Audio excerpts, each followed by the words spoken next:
Oh, good old Vancouver, Canada. Your corrupt-ass police force at it again, I see. Don't get me wrong now. The Vancouver police deal with quite a lot of crap. They have drugs, illegal immigration, a homeless population that is not exactly the most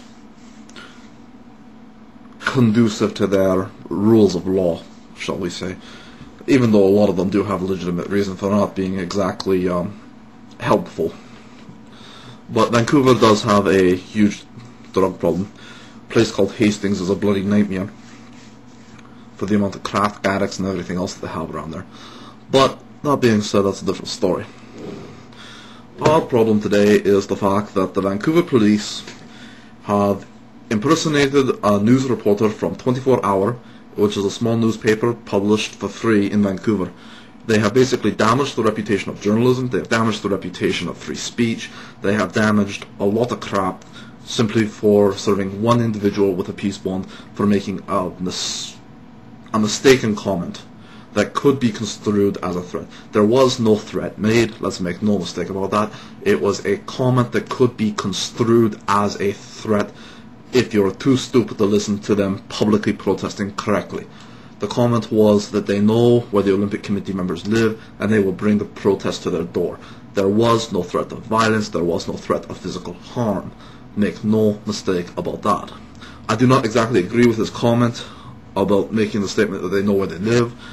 I do, however, agree with the purpose of the protest in that the Vancouver homeless, poor, and everyone else are being stepped on by the Vancouver Olympic Committee in an attempt to clean up the streets, quote unquote, and all this other crap. And basically anyone who does not fit their profile is being squashed. So, to the protesters out in Vancouver, Canada, congratulations, I support you 100%. To the Vancouver police, you're a bunch of fucking assholes who deserve to have your badges pulled, your asses thrown in jail, and otherwise pistol bombed. To the newspaper 24, I am very sorry for the fact that the Vancouver Police Department does not have the balls or integrity to act like a normal police force anymore. They act like a police state, and they are not. To the gentleman who is being basically fucked over by the Vancouver police, I am sorry, but your statement was in bad taste at this point in time in history, although I do support you 100% in terms of your protest and your general message.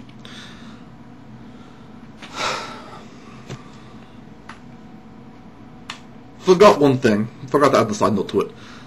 The government, politicians, etc., including the RCMP, have a constitutional right at this point, under the Charter of Rights and Freedoms, to protect the individual who was basically fooled into being served with this peace bond. It is their job and their responsibility to remove the corrupt element in the Vancouver Police Department, which is currently plaguing that province. I hope and implore the Canadian government to get off of its fucking ass and actually do something useful for once instead of fucking over Canada more. Because I know you're a bunch of hypocritical bastards anyway.